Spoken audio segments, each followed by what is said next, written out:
Yo, OMONYAME. Usually I'm sweet, but always got a bit of heat. Hot sauce in my bag way long before B. Cause Chicago got me right. Flame my hots with the cheese, with the chips and the pickle. Pickle juice on the chips. Probably the reason why I got these hips. Sway in the morning, burn early. Yeah, I got the moves. Graduated with my masters, so you know I got the toes. Peace, my beautiful family. It's OMONYAME, the Afrocentric creations, here to raise the vibrations of the entire Black nation. And in this quick video, I just wanted to tell y'all a little bit about what a Lotus birth is. I decided to have a home birth this time around.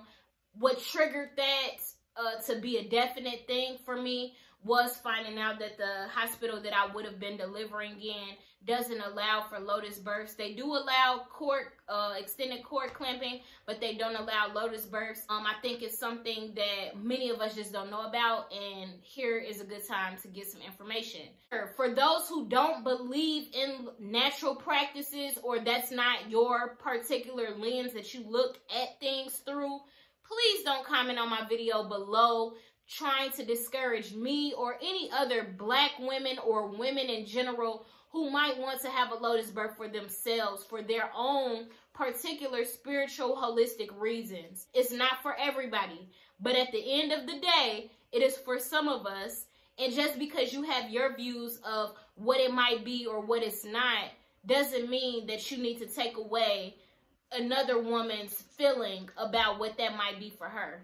So let's just get straight into it. So a Lotus birth, when I first became aware of it, I became aware of it from a lens that Lotus births were something that were ancient, something that indigenous cultures have been practicing for a while. But I'm also putting it out there that I don't know how true that is. Other people say other things and whatever. A Lotus birth itself is when you allow the umbilical cord to completely detach from the child naturally after you give birth. So this process can take days, it can take a week, it can take a different amount of time for every baby. The reason I decided to do a Lotus birth last pregnancy, and the reason that I'm deciding to do it now, is because I truly believe in the natural process of life. I truly believe in the power of God and creation, and I don't believe that there's anything that is a mistake, and everything that is there was supposed to be there.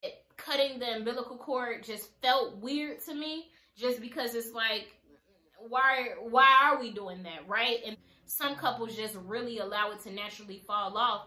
That was something that clicked more for me because I am about the natural process. Instead of telling my child, you're getting rid of your placenta, you know, or your connection to the placenta is over, you know, instead of doing that, it allows them to safely transition and do that when they're ready to.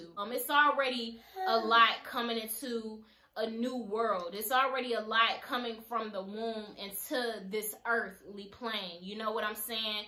And the one thing that they've been attached to the entire time within the belly is the placenta. That's something that is their comfort, that is their security.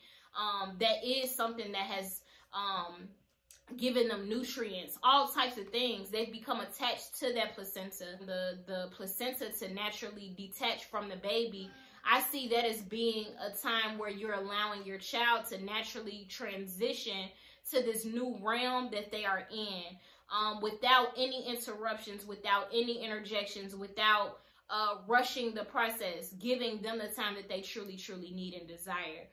A question that I get asked a lot is, don't it stink? Like, people are weirded out, or they're grossed out, or they're concerned that the placenta won't smell good after days of it being left there.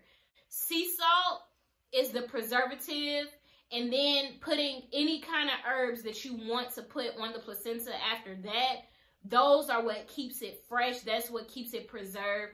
That's what keeps your room smelling amazing. After I had a Lotus birth, not only were the nurses really curious as to what I was doing as a Lotus birth, because none of them had seen it before, but they actually was like, it smells so good in here, and I just wanted to come in and see what that smell was. And in real life, it was just the lavender and rosemary and whatever other herbs that I had on there. I like to look at the Lotus birth as being a spiritual experience too, for those who are into that. I don't think that it's helpful for all women to decide to use the same herbs on a placenta, but for a woman to trust herself enough to know what herbs she wants to expose her child to, based off of what she is trying to manifest for her child. I will be doing a video about how I prepare for my Lotus birth, and in that video I will be showing y'all my herbal mixture that I will be making for my baby. But I do want y'all to know that the herbs, it don't matter what herbs you choose. It's something that you choose just based off of what you truly want. The one thing that is necessary is the sea salt for the preservation of the Lotus, of the placenta, okay? If that's the brief information that I have about Lotus births and why I choose to do it.